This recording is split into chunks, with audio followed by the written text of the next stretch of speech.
We are officially launching today the Take It Easy Patreon, also known as the Take It Easy Members Club. This is a way that you guys can support this project and in turn get a whole bunch of extra content at various tiers. In the first tier, we are offering bonus episodes of Take It Easy. We're talking double the content every week for your ear holes, for your eye holes. We've got 3 bonus episodes that are available right away. And you get to join the Take It Easy Discord community that's already rocking and ready to go. In the second tier, you will have access to bonus shows. That's right, we're doing more work. We've got Ted and Tucker Game Time, where each week we'll post a lightly edited gaming Let's Play that is only available on Patreon. Second, we've got Tucker and Emma's Reality Recap. They're going to be breaking down the contestants, relationships, and drama from the latest reality TV series. Kicking it off first with Love is Blind. And third, I'll be hosting Dr. Ted, Advice Extraordinaire, where each month I'll be answering patron-submitted questions and giving life advice. Weekly Slap, more like the monthly kneecap. Yeah. And at the highly coveted third tier, essentially where the rich flex their money muscles, we have done a photo shoot for every major US holiday. And patron tier 3s will receive an exclusive holiday card utilizing the best photo from those shoots that will not be available anywhere else. You're gonna be getting holiday cards from us year round, like we're your weird cousins. Pretty sale pitch done right there. There's a Minecraft server, behind the scenes, early merch leaks and discounts. There's a lot going on here. So please support the show and check it out at patreon.com/takeiteasy. You're gonna be supporting the show and you're getting more show. We hope you guys check it out, and now let's get to the show. Oh my god, I'm antsy my pantsy. I'm freaking out, dude. I'm freaking out. We're gonna get there. Don't even worry. You gotta chill out. We gotta get the people the main show. I don't even want to do the main show right now. I don't even want to do the main show because okay, so with this episode, obviously we've launched the Patreon, right? And one of the things that we have on the Patreon is this is the launch. This is launch. This is the launch. This is the launch. The Patreon is up. And there's a thing where we're playing gaming episodes, and the other day we were trying to film it, and we're doing Project Zomboid for the first time. And we tried an initial playthrough, and it just wasn't working. We were getting killed. We couldn't find each other. Connection issues. My audio wasn't working. It was a disaster. It was like 4 hours of recording time, just like burned. Throw it out. Yeah. Goodbye. No, it was bad. And so we've rescheduled to right after this. In the time in between the rescheduled, I've been playing the game. I've been learning it, and I really like it. I'm hyper fixated on it. And the difference between where I was when we first started playing, it's like I understand everything about the game. Almost. Well, no, it's a very big game, but I understand the beginning of the game really well, and Tucker probably hasn't touched it since. So like, I haven't. I'm ready to play it, but we gotta record the main show. We gotta do the main show. Yeah, we gotta do the main podcast, and we gotta go to. It's like this is like clocking in to work. I'm miserable. I'm gonna kill myself. No. We're done with that. Myself. Not on this show. I'm gonna kill myself. No, we're happy. You're happy to be here. And then I become a zombie, and I played Project Zomboid. And then I kill you. Welcome to the main show. We're gonna take it easy.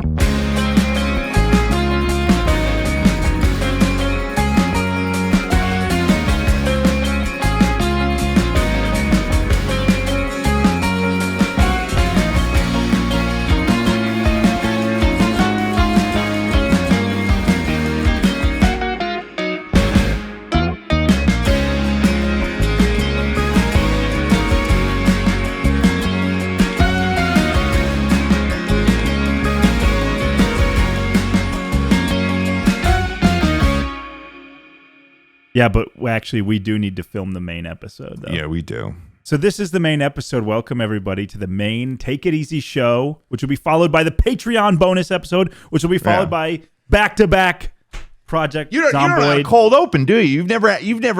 The cold open already happened. That pause was the intro rolled. Oh, and now we're going. I had when you paused, I was just like, oh. The music's rolling, the intro's rolling. Oh, here we go. No. You gotta have a quip. You have to quip at the very beginning. A quip. Okay, let me put that in my notes. You've seen me do this for years. Hold on, let me put a quip in my notes. Okay, I'm gonna put quip. Yeah, put that down. And then I'm putting an arrow towards it. I'm writing remember that. Yeah, write down on the test. He's got the quips down. Do you have good quips? Have you been working on your quips? That was one of your homeworks. Oh no, I didn't know it was gonna be on the test. You didn't talk about this last lecture. That is clearly one of the things on the test. It wasn't on any of the PowerPoints. Are you kidding me? Hey, 1 second. Oh, okay. Now I'm good. Now I'm ready. Actually, I need another. Oh. Oh. Oh. Man, audio listeners really huffing candles. Audio listeners are fucking confused with that one. Ted's huffing again. That's his new thing. No, don't talk about it. Yeah, don't tell them what's happening. The next insurance company is not going to let you. I'm gonna bleep that out. So Ted's huffing, and so it's just like a fucking Ted's beep. huffing. Yeah. Welcome everybody to another episode of Take It Easy. It's your boys. We're here today. Tucker's in snowy, miserable Massachusetts, pathetic Massachusetts. I'm in He's already sunny, coming after beautiful, gorgeous Los Angeles. The sun is shining. It was a sunny day. It was 45 degrees out. Felt like warm butter encapsulating me. It was wonderful. Butter. Yeah, that is really the February mindset when you think that 45 degrees is warm butter. February has been brutal. The seasonal depression is at max capacity. Yeah. My wife and I are at each other's throats. It's not good right now. This happens every single year right around this time because you guys get pissed at each other every single year. Yeah, right around the beginning of March. Wow. It was an extra cold winter, so it's setting in a little early. But not as much snow. No, not that much snow. We never got a storm of more than 6 inches. We got a lot of like 2 inches, but it was like 0 degrees the entire winter. Yeah. Yeah. Hard freeze this winter. Damn. Yeah, it's been rough. But I'll tell you, I got something blooming though. Speaking of spring, my Twitch is back. Blooming? My Twitch is Tucker's back. Twitch is back. Yeah, no. I'm back on stream. Back to Twitch. It's been 2 months. That's 4. That's hiatus. Crazy that you took that long off. I guess there was a lot going on. There was a lot going on. I mean, in that time, we launched Take It Easy, created 2 businesses, flew to LA for photo shoot. We did all the holidays. It was just, I put out another YouTube video. There was a lot going on. Yeah. But I'm back. It's better than ever. I also needed the time to just like decompress off Twitch. I don't know, but I'm really vibing with it now. I'm like giddy to get back on stream. It's that's fun. Nice. I'm really, Twitch is, I think, my favorite avenue of content in this moment. This week, I'm like, the Twitch is like my thing. You know how like you get in different seasons of like, I'm feeling the YouTube vids or like, feeling the podcasting. Right now I'm feeling the Twitch. Yeah, I get that. Yeah. I get that. I went through a significant period of rot. I think that today is the day that I'm out of the rot. I told myself the rot wouldn't happen. I think I talked about this last episode. I said I wasn't going to enter in the rot zone, and I did, as I do every time. Someday I'll figure out how to resist the rot. But the rot takes me every time. It's like this, because I think the biggest issue was that there's too much to watch. The Castlevania are you Nocturne. watching? Well, the Castlevania Nocturne, and then Invincible, and then also Severance. They're like Castlevania Nocturne. That actually has been out for a while. I just never really I remembered it, and I was like, okay, I gotta finish watching that. But then Invincible and Severance are coming out right now, and I'm like, every Thursday, I'm like, or the weekend, it's like, I gotta watch my shows. I didn't know you were that deep into shows right now. I like those 2 shows. Severance is good. I've always heard about Severance. Right now, we're on the final season of Better Call Saul, and it's getting heated. You know what your problem is? What? I'll tell you what your problem is. Okay. You're like, what's happening? You and Emma, you get into like the shows you get into are too big. Well, we only watch like a couple episodes a week too. I know, if the show has 50 episodes, it takes us like 9 months to go through it. Yeah, I know. It's like you'll watch Better Call Saul. It's like 75 seasons of that. You'll watch 6 seasons. You'll watch fucking Game of Thrones. There's about 81 seasons of that. I think there's 8 seasons of that. You'll watch. I don't know. We finished Game of Thrones in 2020. It's like, man, there's too much going on there. Whereas, the shows I watch, it's like there's only like 1 or 2 seasons, and they're slim pickings. We're also watching through Malcolm in the Middle right now. The thing is, we usually watch comedy more than we watch like a drama series. Oh, We'll go through Always Sunny. Then we'll go through Seinfeld. Then we'll go through Veep. Then we'll go through Broad City. Then Malcolm in the Middle. Jeez. Yeah, we like the comedy a lot in this house. And so that's what you were doing instead of streaming. What? No, I had a lot going on. That's what you were doing, and you can write that down. Write that down. Ted, you're coming after me. I am a little bit. I'm coming after you a little bit. Well, okay.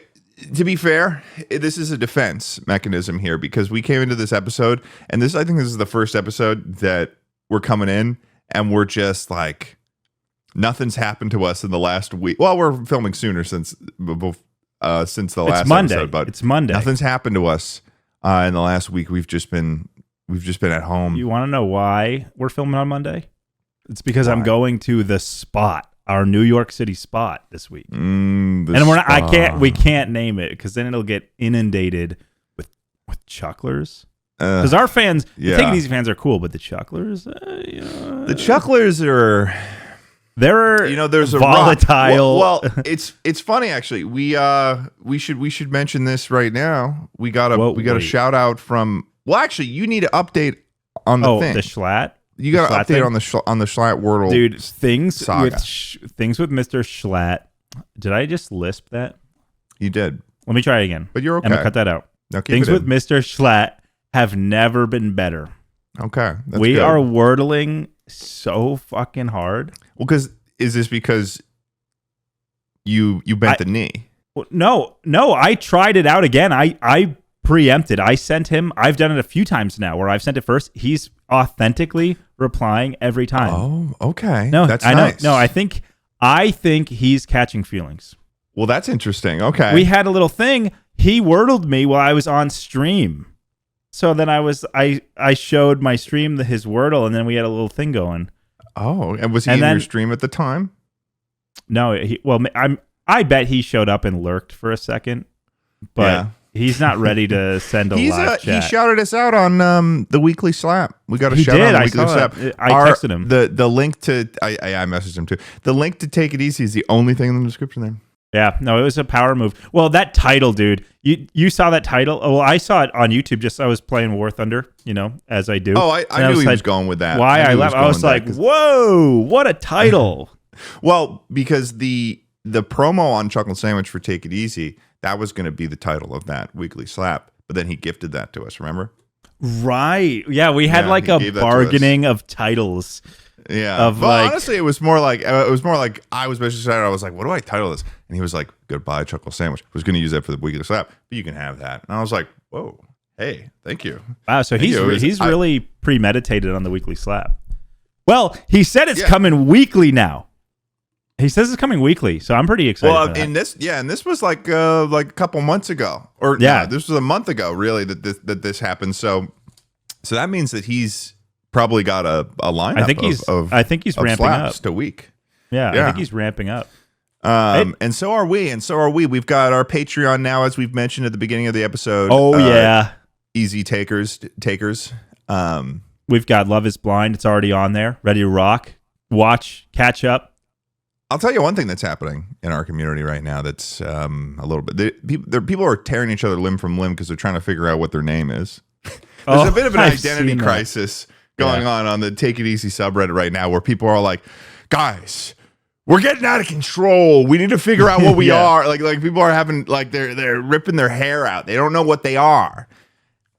And we don't either. There's no easy way to easy goers. We've dabbled. We've talked about that, but then we said that at one point, and people were like, "Oh, that's gross."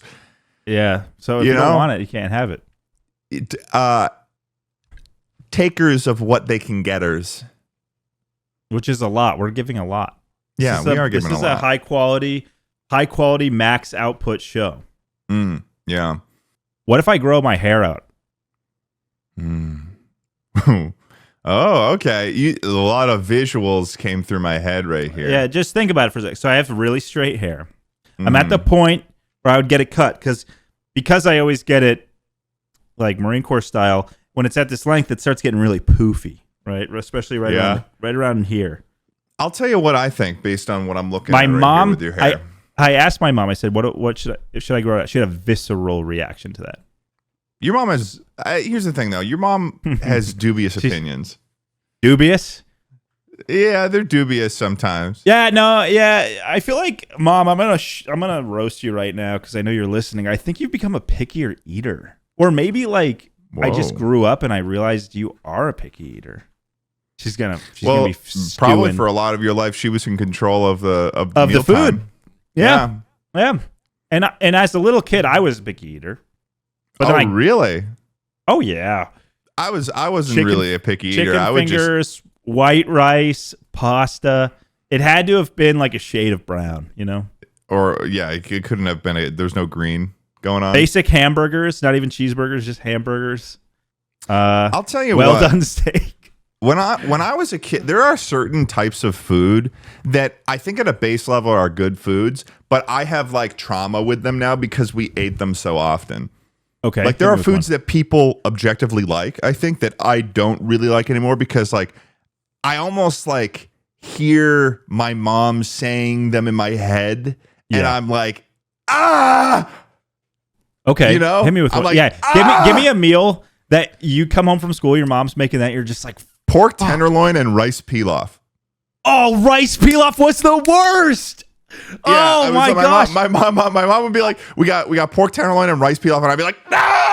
Yeah, dude. Okay, every mom out there, every like suburban mom, overcooking those pork chops, dude. Yeah, or pork tenderloin, they're overcooking the hell out of it. And rice pilaf, it was like, can we just get white rice with butter, please? Rice pilaf. Yeah, dude, rice pilaf I was always like, Mom, why are you even buying this? What even is rice pilaf? It's like rice with nasty. I know it only in the context of like, it's just rice pilaf. It's like I don't even think I really processed it as being rice. It was like a totally separate thing. What is pilaf? What is it? Okay, is pilaf now a we gotta noun, look this up. Or is it an adjective? Pilaf, okay, is a rice dish, or in some regions a wheat dish whose recipe usually involves cooking in stock or broth. It's basically rice in fucking. Oh, okay. Because like if you make your rice in like bone broth or something, it's really good. But rice pilaf, it was more like a different kind of rice with like weird shit in it. Yeah. So this is like, I think this is primarily because it's basmati rice. This is like I guess it's. I feel like it's a Middle Eastern dish or something. It is, but the rice pilaf we had was not Middle Eastern. There was not enough spice or flavor. It was Market Basket. Yeah, no, the rice pilaf we had probably came in a cardboard box and was like, it was probably made in the same way that Hamburger Helper was. I don't think I've ever had Hamburger Helper. Me neither, but I love the idea of it. What is it? Is it a meat or is it like a seasoning? It's a seasoning. It's a helper. It helps the hamburgers. What is it, like salt and pepper or something? Well, like it's like, imagine like you put like a Bubba burger in a. Oh, those are the worst, dude. My grandfather. Well, you throw one of those. I got a Bubba burger thing. Well, you throw one of those in like a fucking thing. In like a pan, and you mash it up, and you throw the Hamburger Helper in, and it like does something to it. Now I gotta look up a Hamburger Helper. Bubba burgers. So my grandfather, there was a set of really as a kid, I feel like I did not like going to spend the night with just my grandparents when my parents weren't there. Like it was always like, your grandparents love you, but they don't know your day-to-day quirks. Yeah, like. Your mom's going to make you like a sandwich like that or something like the exact way you like it because she's making it every fucking day. She knows. But your grandparents, they're making what they want for dinner and like they just expect you're going to eat it kind of. Oh, wait. No, I disagree with this. Really? Okay. Give me your side. When I would visit my grandmother, she would make, and it's crazy because I keep trying to remember the name of this dish. Wait, I think I cracked the code to my story, but I want to hear yours out first. It was like a beef. it was like some sort of like crock potted beef with like this really nice like buttery pasta with it, whoa, and like that some sounds carrots good. and stuff. It was awesome, and it was like, Well, were you I a picky forget- eater? no, You don't strike me as a picky eater. But I mean, this thing that it was like whenever we visited grandma, she would make this, and it was like, oh yeah, and it was like, and there was a, and that was at the place that grandma lived, where I think that my grandfather was still alive, and they had the basement that my sister and I would stay in, and it had the clock in the basement. Grandfather clock or cuckoo clock? Well, just the clock where it's like silent, completely silent at night, and you just hear the ticking. Ticking. Yeah. It was like I've seen something on TikTok where that's like a grand- common thing that a lot of grandparent people, like the Yeah. grandparents' house, the clock in the grandparents' house, and just the sound of that ticking. Yeah. But what'd you that figure is out? You broke something down. Yeah, about I your, cracked the code. So I'm thinking about the meals, and I didn't want to spend the night with either set of grandparents alone, like without my parents, because it was just lame. My mom's side, though, their food was pretty good, but it's because my mom always did the cooking. So they're basically making just like similar version of what my mom makes for us, because my dad, as growing up, wasn't really cooking. Yeah. So his parents had they weren't making anything related to what we were eating. right. So you go there, you'd be like, what is this? I remember one time my grandfather made these Bubba burgers, which are like the lowest quality Walmart burgers you can get. They're just frozen shit. For some reason, I always thought that Bubba burgers were like. It's a brand. I know, but I always remember that being like, not.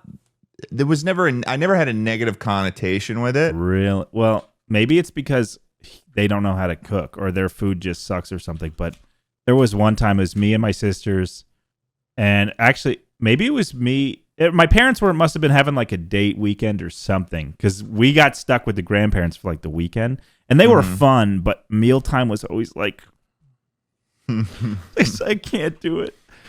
Well, we were picky eaters too, so compounded with dad's parents, it was like, ugh. Yeah, my sister was a picky eater growing up. Yeah, I was thinking maybe it's the first kid, but my youngest sister is the worst. So Really? I don't know. I don't know. I mean, I think that there's a different dynamic when it comes to a 2-child family and a 3-child family, because then you've got a middle child. You've got a middle child that's fighting for their fucking life, and then you've got the youngest child, and I just think the dynamic is different. It's totally different. You know, and I don't mean to be shitting on you here.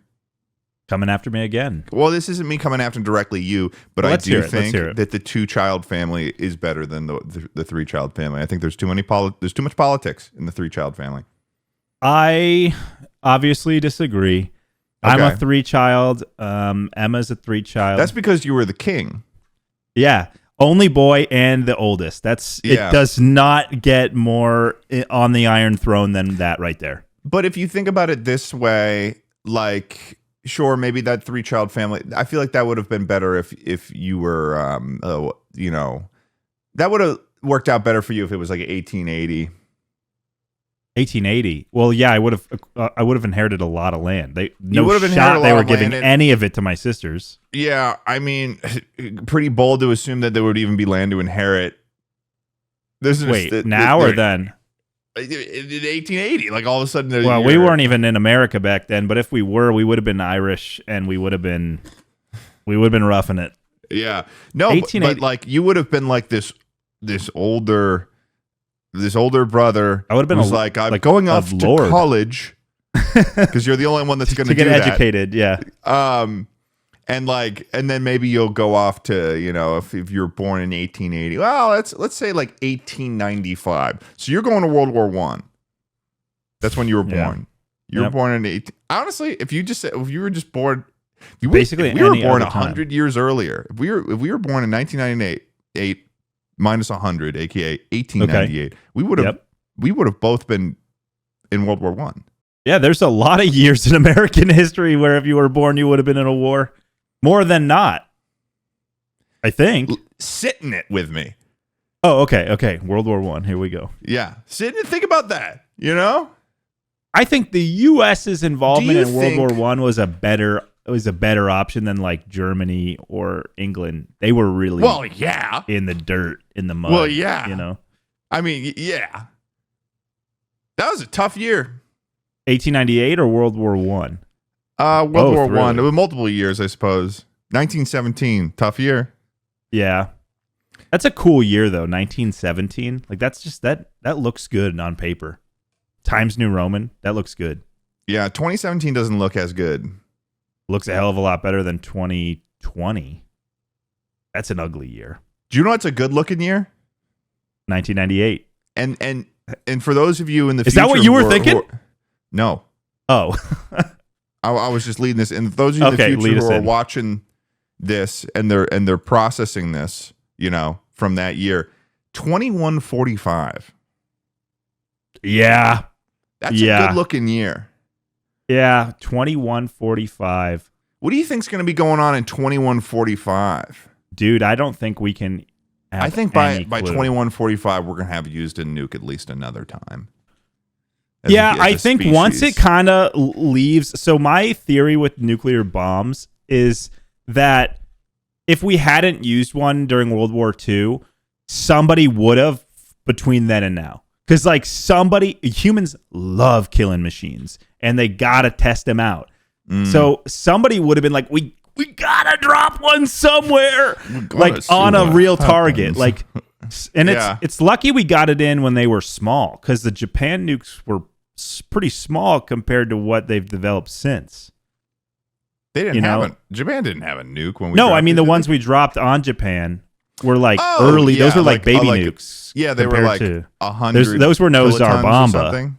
It was like 100 kilotons. Well, then it got up to the megatons.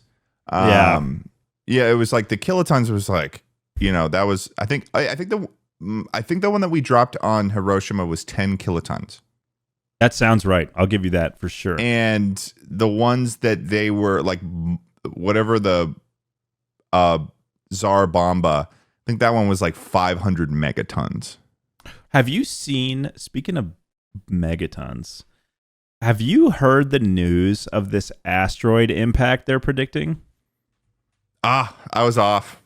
It was 15 kilotons on Hiroshima. They just put out this predicted pathway for an asteroid impact in like 5 or 10 years. It's like 2%. Yeah, and the asteroid impact, it's over like the equator kind of southern hemisphere zone. Mm-hmm. So like we're pretty good. But they said it'd be like 5,000 times bigger than a nuclear bomb if it hit. Something like that. Or maybe it's 500. It was a multiple of 5, I think. It was a 5 times. That's a lot. That's a lot. It's a lot of power. Even if it hit the ocean, that's probably going to make a wicked tsunami, dude. Yeah, that's going to be a problem, dude. I bet 5 years from now. But 2%, I don't understand how that percentage works. Like, are we all just really just being like rolling a dice? Or is it like a D100 roll? Because like or a D50, I guess, if it's a 2%. Yeah, we can move the asteroids. We can move. Oh, I thought you said like we can move out of the way. No, like we can move asteroids. That's something that we know we can do now. I think if say it's going to hit, if Elon wants to regain, or he really wants to be like the one true God that he sees himself as. Honestly, he's definitely tracking that. The one, but like if he were to save Earth from a cataclysmic asteroid, that would be like the ultimate ace. You know, he'd be he would win. He would win. And I think that would be redemption for him for buying Twitter. I was reading something about how like that puts Elon's behavior into perspective of like, because he's being a dope, like in terms of like he's not really he's funny because like his whole thing, if everyone's really upset with Elon, everyone's like, what the fuck, Elon? I mean, some people are like, yeah, Elon, kill them, Elon, yes. But like a lot of people are like, Elon, you're being kind of an ass right now. But if you contextualize everything that Elon's done under the thing of like, this guy just wants to go to Mars, and you just take everything that he's done and just be like, this is all serving his hyperfixation of wanting to get humanity on Mars. It starts to make sense why it's like what this guy's doing here. He's getting involved in politics. He's like really trying to like move money around for the national deficit so that, you know, I think he's just trying to like get himself involved in every way so he can like have control over like, you know, if he's trying to get in the government, then he's like, oh, now he's trying to get control of NASA and like he's got control of the funds of government efficiency. That's where, you know, he can be like, all right, now we got all this money. Okay. Now we can start put it towards my Mars project. And then I didn't think about it like that. Yeah. But like he's being an idiot about it though. Like he's kind of like it's sort of scorched earth the way that he's going about it. He's like fuck aid, fuck the US's ability to like, you know, have what's it? How do you pronounce the word hegemony? Hegemony? Hegemony? I don't know the word you're trying to pronounce right now. Hegemony. I think he will get to Mars. But if you just think about like all of his stuff he's doing is just all it's like a game in service like, it's all in these service are like side quests of his one goal. He doesn't really care how he does it. And so it's like, oh, okay, I see where he's going. He's got the SpaceX thing going on. He's like, I guess if he does pull it off and he gets us there, then like the history books won't remember anything else. So like if he does, but if he fails, he'll be remembered as like a prick. I think there are people that have done positive things but are still remembered as a prick. But if you're the first person to like get humanity interplanetary, nothing else really matters. That's the biggest step that anyone's ever taken. Love him or hate him, that will be that's the biggest mark our species will ever have taken. So I think if he can get there, that he will be remembered as like the man who got us to Mars. And that's going to forever change everything. Like nobody knows anything else about Buzz Aldrin. That's true. I'll tell you one thing. He could be like a flaming fucking asshole slave owner. You'd never know. He stepped on the fucking moon. Slave owner? You never know. I mean, I feel like people would figure that out. But if he stepped on the moon, he's still the first guy that stepped on the moon. He wasn't. And well, it was him and what's his name? That's funny. You remember Buzz Aldrin, but you can't remember the name of Neil Armstrong. No, I got it. You got it because I started saying it. No, it was coming out the same time. Okay. All I'm saying is that would be huge. I mean, yeah, that'd be cool. But also, like, what the fuck are we supposed to do when we get there? I think it's more like the greater implications of being a multi-planet species. Yeah, it's about the implication. Break this down for you. It's always about the implication. Well, we get to Mars, you start a successful colony. The asteroid impact wiping out Earth is far less of a concern now. Like, still, it would be really bad and horrific, but the species would not cease to exist. Human history. I don't know. I mean, it's hard enough to get us to Mars right now, and like imagine like okay, so you're saying that like we get humanity to Mars. Yeah. Now we're all on this red rock with very limited supplies, very limited food. Yeah. Like there's 100 of them max there. Oh, I think like if if we're talking about getting to Mars versus the 10-year timeline of that I was using like not this asteroid, but like there'll be another the next asteroid. Like let's say we have like a self-sustaining colony of 2,000 or 20,000. Like they can live there. People are having kids there. It's like a separate nation growing almost. And Mars probably has a lot of resources. It's probably got a lot of metal. It could totally have oil. It doesn't have air though. Not yet. Well, it doesn't. The biggest thing I think is it doesn't have like a really active magnetic field. Yeah. Well, that's one of the biggest concerns is like if the Earth blows up. Yeah. Everyone on Mars is just going to die of cancer. Well, I think that we'll find a way around it. I think Mars will probably be like Terra domes, like all interconnected. You know, That's how I picture it one day. Yeah. I love the idea of terraforming, but I mean, it's like one of those things where it's like you got to figure out how to get a big magnet in there because, dude, I feel like everything comes back to magnets. Have you ever felt like, I feel like you go magnets are a deep big enough deal, into the dude. roots of science, it's Magnets are always crazy. magnets. Oh, they are. It's like little gravity. Well, I think that's one of the big things that they want. It's like that. What's that called? That's that magnet. It's like it's a hydrogen collider. No, it's like some sort of like halogen. Super cooled magnet or something, or it's like those supercomputers that are like the quantum computing. No, it's some Just sort spitting of out like science jargon and hoping. Let me look at that super magnet that we want for future. That's a Tucker search right there. That is a Tucker Google. Superconductor. Okay, could you explain to me, so like, as I know what it is, but could you explain to me, like, okay.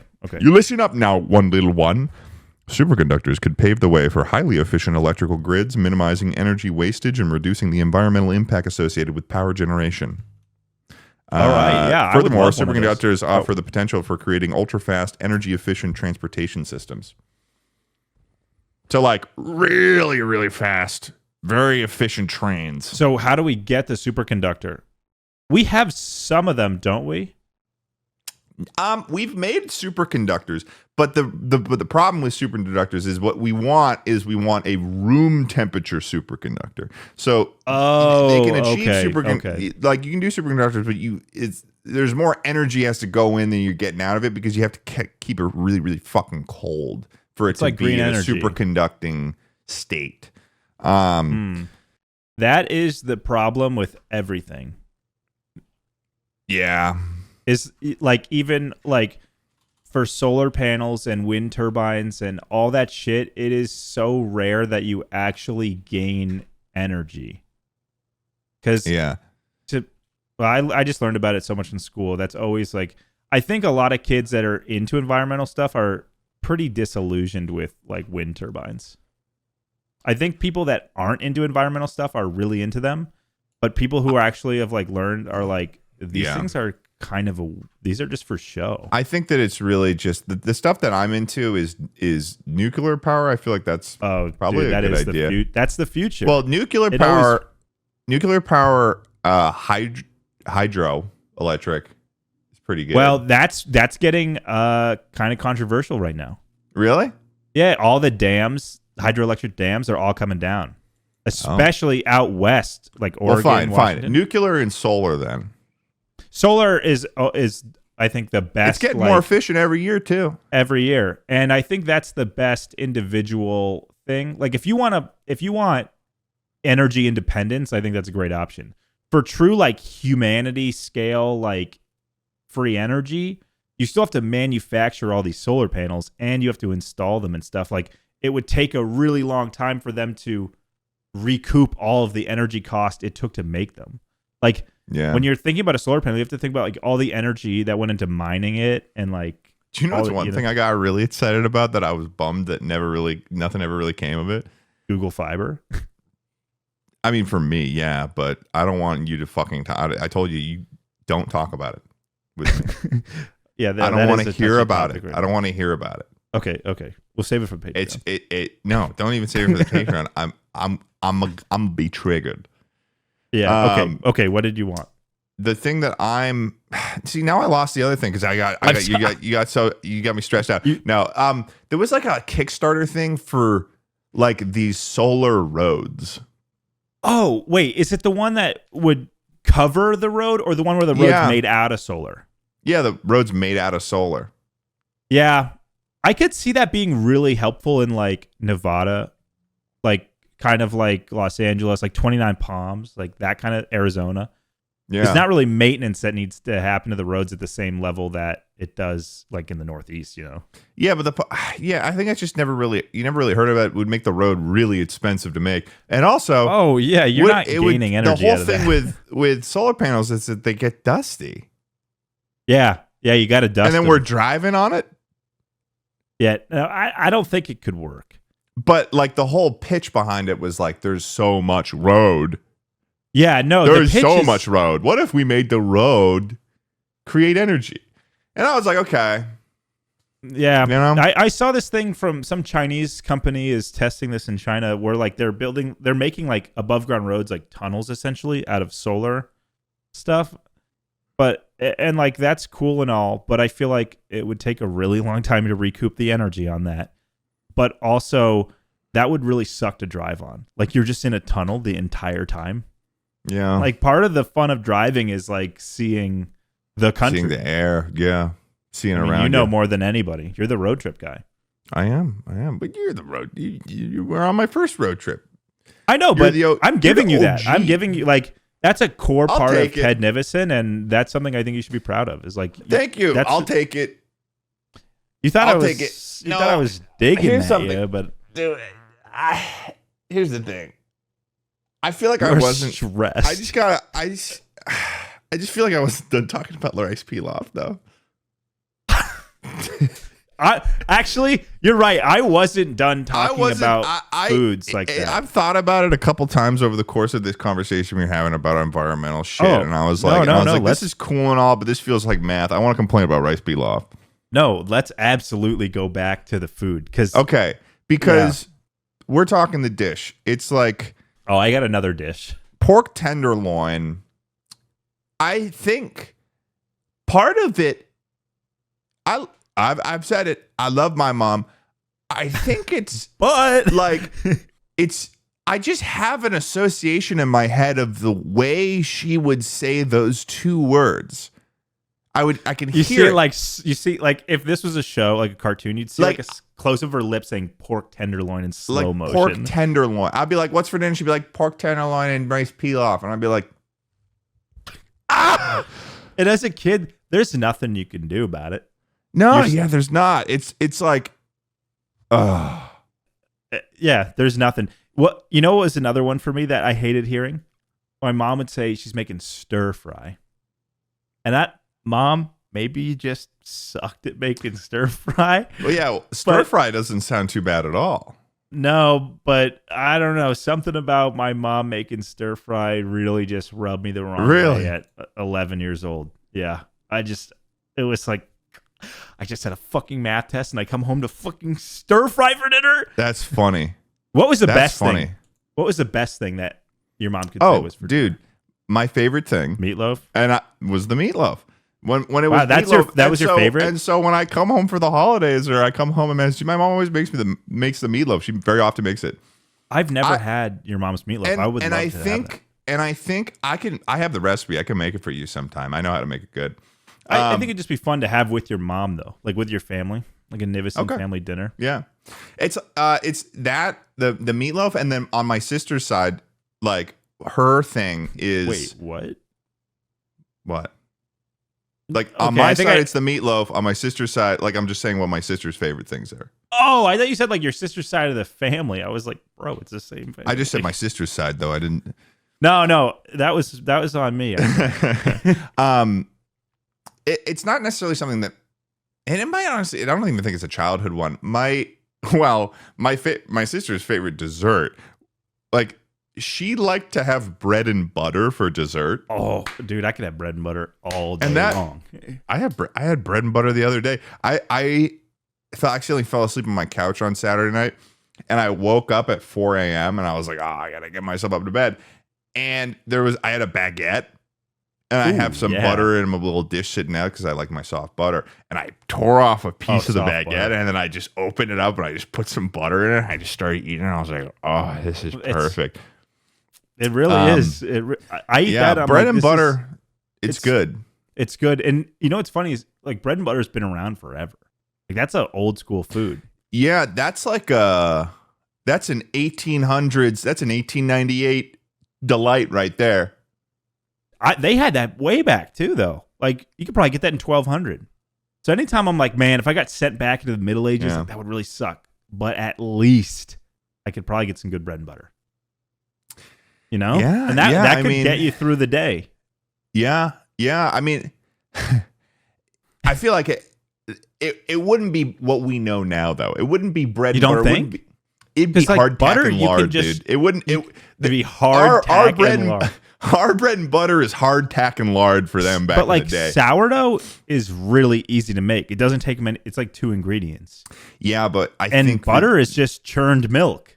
Yeah, Like it's not. And salt. It's not like salt's been hard to get. You know, salt. It ain't. Yeah. And like you go back in the day, you could have bread and butter and fish. Any fish, just as good as it is today. Oh wait, did I tell you about this? Speaking of salt,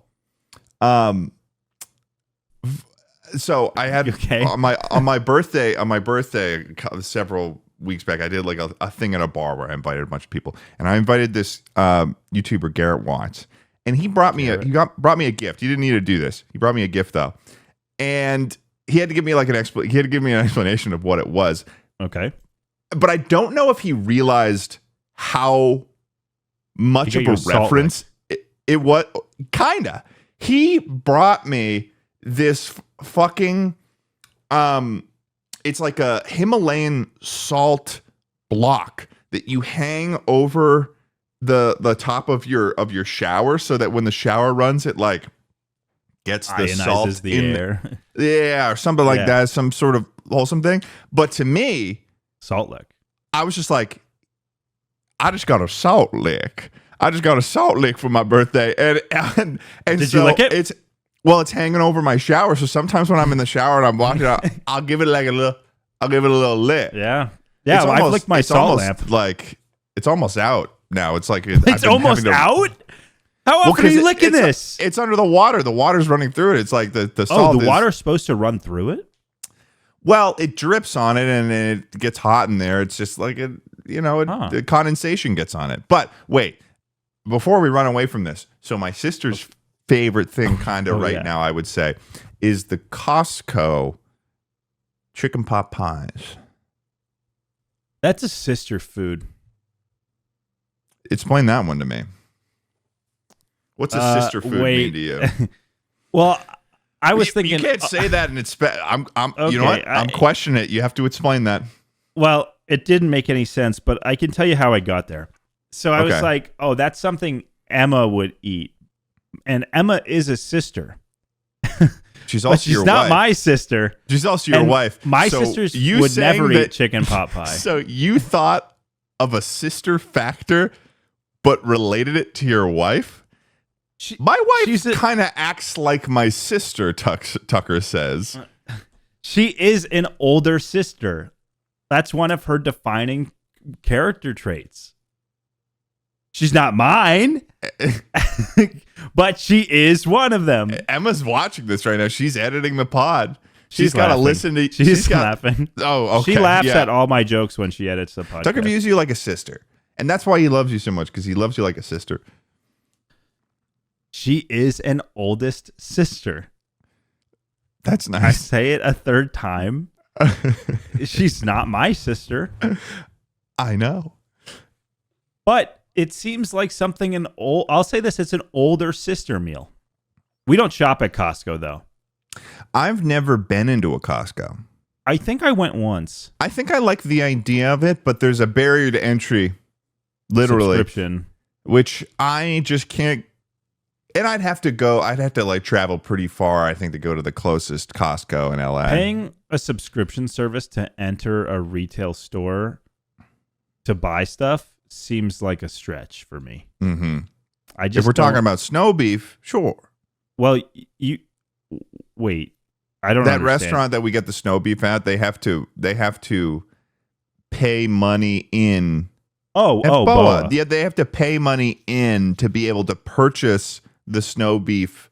Oh, they probably pay to be on like a distribution, like. It's like it's I don't know how it fully works, but it's premium. It's like it's premium. It's pretty premium. Boa is pretty premium. Yeah. If you haven't been, it's worth it. It's expensive, but it's West Hollywood Boa. Go there. Look for Teddy's there probably 3 times a week. No, I'm not. I had gone it's there. Your favorite guest spot. Yeah, I had gone there. Yeah, it's a place I take guests because I had gotten taken there very early on in my YouTube career. It imprinted on you. And so it imprinted on me as like this very special place of like, oh wow, because it was like the best food I've ever eaten at the time. It imprinted on Schlatt too. And I think it imprinted on me. That's why Schlatt likes it so much. I got taken there as your guest. It was during our come up period, you know? So it was like, and we were like, wow. Well, this is like, what? This is, I never imagined I would be in a position where I could eat food like that in like my own personal existence of life as a, like outside of like something that's like sponsored by like my parents or something like that. Does that make sense? I totally just understood you more about BOA more than I ever have. Really? Because you went to BOA when you were like on your own coming up as like an influencer, which was like what you set out to do at like 15 basically. And like you like made it and you were like, it was like, oh well, shit. I hadn't even made it yet. It was like this sort of like, it's wrapped in, it's this same thing with the candle. It's wrapped into like the potential of what it could be. Like it's like your nostalgia for this hope and wonder for the world that, I feel like I have a totally different relationship with content than you because like I've always been able to watch you at a higher level. So for me, it's like, this might be super unhealthy, but I'll never feel like I made it unless I were to get to your level. Like you hitting 100K for the first time was like fucking big. But for me, hitting 100K would just be like, yeah, like Ted did that 6 years ago or 5, you know?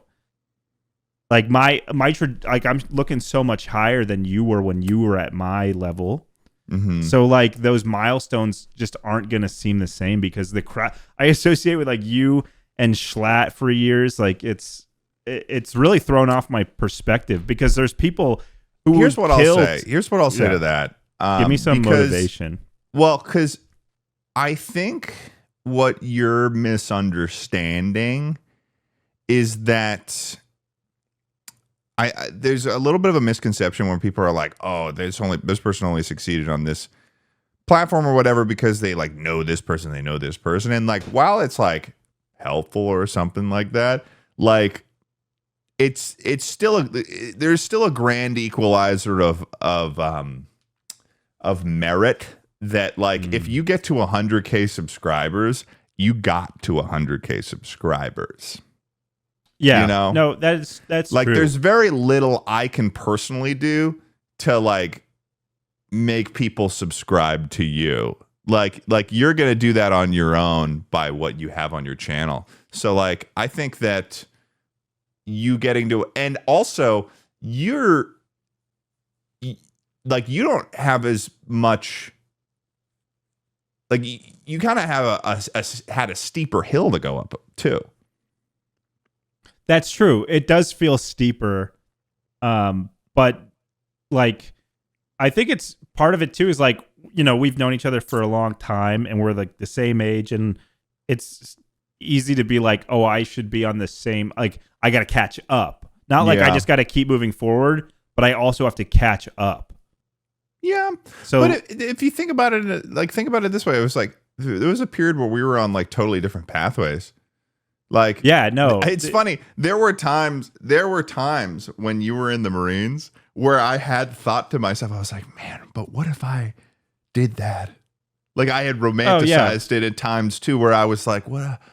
And you know, I'll never be that. I'll never be able to say I'm a veteran or never be able to say I'm a Marine. That's something that you personally achieved on your own. Yeah. Yeah. It's hard not to get like caught up in the YouTube, Twitch world when I. So you're trying to tell me that I'm over here in my own boot camp, and you went through the Marines, and now you also want all my achievements too? No, I'm joking.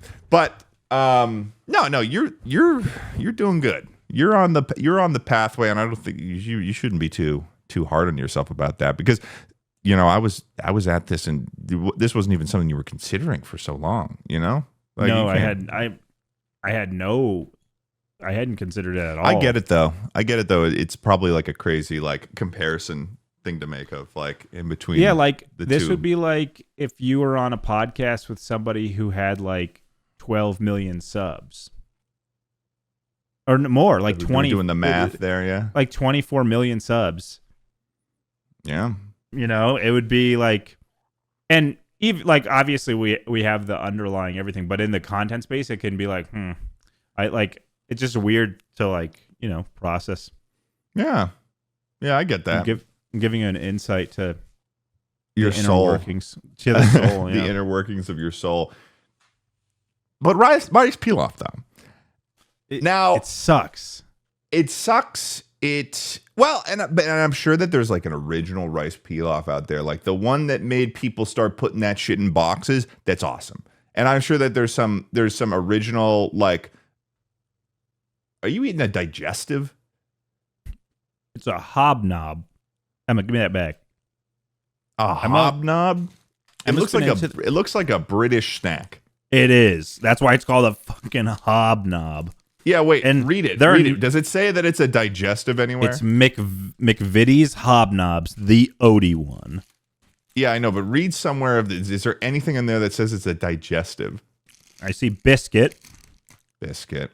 No, I don't think this is a digestive. Something about what is a digestive? I've never known. I know it's like a cracker cookie thing. What a horrible name, though. The digestive. That sounds like... It is a digestive. It is? Look up digestive biscuit. It is one. I think this is a digestive with chocolate on it. I'm seeing photos of... What did you search up specifically? Digestive biscuit. You told me. Oh, okay. Yeah, there's photos on here with chocolate covered digestive biscuits in and then in parentheses McVitie's. I'm gonna look up hobnob versus digestive. Hobnob has oats, rolled oats. Oh, and digestives are so wheat. McVitie's has a specific digestives. Yeah, no, it was funny. I was like, I saw you eating that, and I was like, last time I saw some shit like that was in Australia. Like, I was like, why? It was just weird. It was like you just start eating like a fucking, I don't even know. Some of the other Australia's got some really good cookies. Oh, really? Because I always think any like British cookie just sucks. I'm not talking about British. Well, yeah, but they're closely related, right? Aren't they?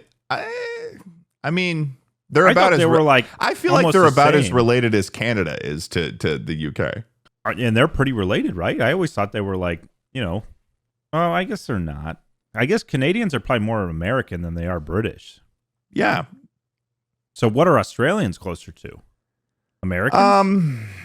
Australians are weird. I think that Australians are like probably a clean fucking split between being British and being American. Like, wow. I would say of all of like, beside with the exception of Canada, like of all of like the English speaking countries with a British-esque accent, I would say that Australia is the most culturally similar to the United States. More than Canada? Well, I guess Canadians don't have a British accent. And that's why I made that specification. Are there other English, British I would say that Australians are more American than British people, for sure. I'm going to throw you a crazy question. Which country do you wish Britain kept?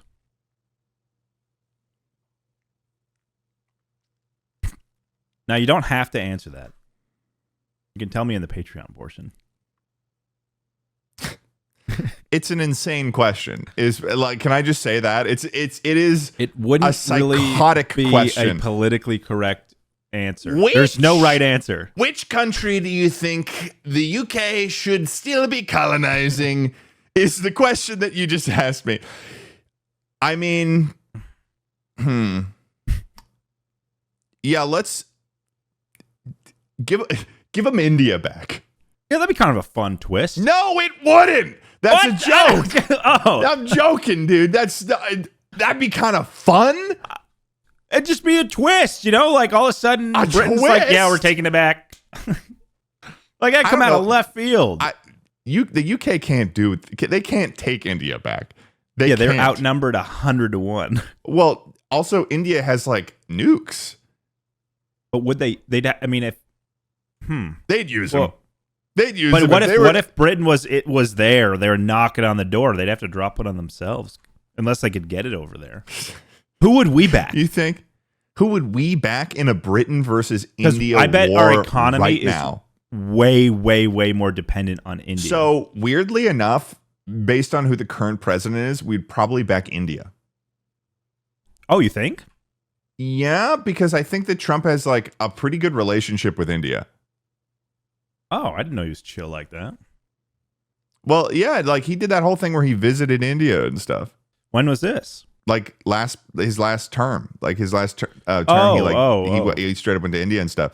But I don't know. I'm thinking about like the politics. Think about like here. Age of Empires. Like I'm thinking about the Civ Age of 5. Empires stuff about it, and I'm like, Yeah. in terms of like what would challenge. I think it would be better to support India in that, because if I Britain was would the be the US, aggressor. So well, because the UK, they're not going to be able to do that much. We just smack them around. They'll start playing nice again, and then India, in terms of like if the US is like trying to, position themselves against China, it'd be good to be on India's side. because India doesn't like China. No, I don't think they do. I think they have issues. I think those two countries have issues with each other. But I'm also not India, fully China, aware of the what US is like a triangle friendship where the US is friends with both of them, but is playing them against each other, kind of. Because if they were to unite, dude, it'd India be over. or China and the US are not friends. Yeah, but China makes everything for us. Yeah, but that's different. That's like a trade relation thing, I feel like Yeah, there's two. I guess you're right. There's two wolves inside of us, and sometimes they get involved with each other. Where he's like, oh, we're doing the tariffs and stuff, but then I don't know. I mean, it's globalism, global economy shit. Like shit doesn't work the same way as it did like when like World War I was happening. Like we just didn't have the same sort of That's a callback. global reliant need of each other in terms of like the way stuff moves around economically. So I mean, it's far too complicated of a question for me to, and I know far too little to be able to, I feel like, accurately answer this. But I feel like if we're just talking about something unreasonable, which is the UK trying to take back India, I feel like if we would just have to do something equally ridiculous, which is just like back India, and then like just hope the UK will like lick their wounds and then be back on our side later or something. What if we backed India and we were like bombing and like doing like a beach landing in the UK? Like our planes were like bombing London. That'd be crazy. I just can't picture that. Yeah, me neither. I feel like it'd be strange. It would be one of those things where we'd be having Twitter arguments with Tommy in it about the US UK war number 2. We would win again. But then we bring back the king. That would be the biggest plot twist ever if the US went to war with the UK again and then colonized the UK. And then we colonized the UK, and then we inserted we brought back the monarchy in the UK. Oh, whoa. That would be crazy. That's what I want. I want to do that. I want to colonize the UK. Isn't the monarchy still going? It's a ceremonial monarchy is what the terminology is. It's a ceremonial monarchy as opposed to a. Are you sure that's not what they just call it? So everyone's like, oh, it's no. There's different forms of monarchy in terms of like the governmental aspect of it. So there's. I'm just telling you the truth. Callback. It's just a callback. It's a callback to high school, and honestly, I feel like you're just trying to give me a hard time right now because no, you know what you're talking about. Mm-hmm. I do. You get mad when I tell you that you know what you're talking about. Yeah, because you're pissing me off right now. Who's back there? Don't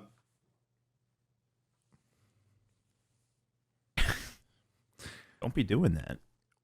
We're going to bring back monarchy in the UK, and we're going to make it an absolute monarchy.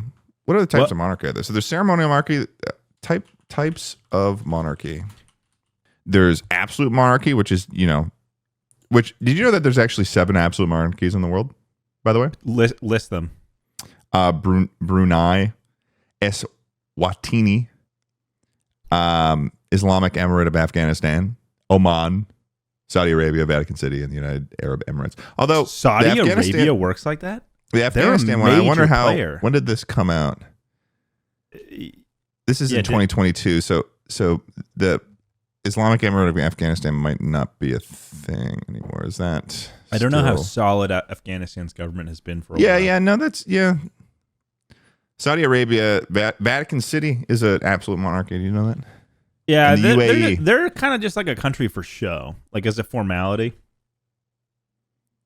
Like they don't have anything. If anybody wanted them, it's not like it's a king necessarily, but an absolute monarchy is just like the head of state holds the supreme power to rule. It doesn't necessarily need to be like but you can have an elected ruler. I think the craziest part is that Saudi Arabia has that. Really? Well, they're like one of the major world powers. Yeah. And they're an absolute monarchy. That's crazy. Yeah, I mean that's the whole thing with like the Saudi Arabian prince with like the trillions. With the trillions of dollars and all that. And then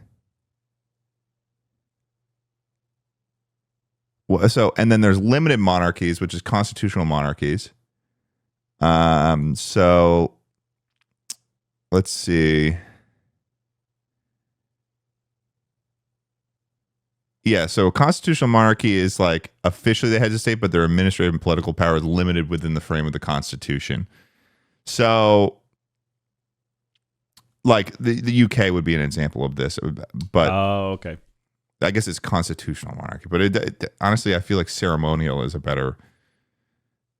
But it does say monarchs mostly play ceremonial roles as heads of states on different occasions in their tenure. But other examples of that are the Kingdom of Belgium, the Kingdom of Netherlands, Kingdom of Denmark, Kingdom of Norway, Kingdom of Japan, Kingdom of. There's a king of Japan? Yeah, there's I don't know if I've ever heard that term. Like king of... I feel like it's always emperor. Yeah, or is that out of date? Is that out of... Or... Because king just sounds very Western. I'm wondering if they... Yeah, because there wasn't there a thing recently where there was this woman who was like royalty in Japan and she wanted to... She left the royal family because she wanted to... She was pulling a Harry and... What's her face? I don't know what you're talking about. I believe you, but I don't know. The only Japan news I really follow politically is when the next Nintendo Direct drops. Imperial family. Let's see. Yeah, it's the Imperial House of Japan. So the current Emperor of Japan is Emperor Naruhito. Wow. Yeah, and there's a whole line to the throne and stuff. Yeah, and then and then the other ones, there's mixed monarchy, which is not totally autocratic or entirely democratic state. It's kind of mixed thing. Apparently in Liechtenstein they have this.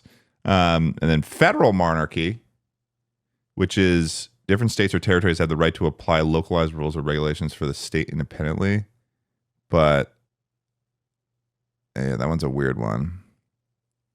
Malaysia has a federal monarchy. Interesting.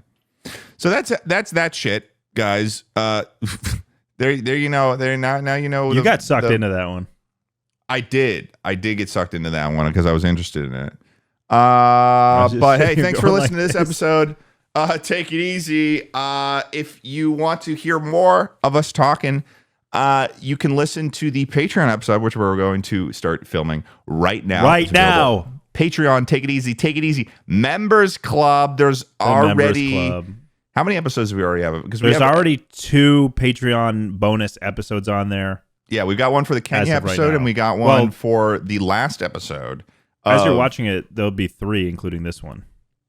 There'll be 3 ready to go now. There'll be 3 available right now. There should also be Tucker's show with Emma available if you want to be in the tier 2. There's a whole bunch of stuff available on the Patreon that you guys should go check out and go get into and go love that shit and feel that shit and feel it in your heart and feel it in your soul. Lap it up. Lum, lum, lum, lum, lum, lum. Lap it up. Lum. And there'll be the Project Zomboid Gaming Deluxe specials. Which, yes. Should be one at minimum gaming episode up. This should be good. We're gonna play. There will be video games available for you to watch. Indeed. All right. Well, thanks for listening. See you on the Patreon if you fucking give a shit about us. Bye.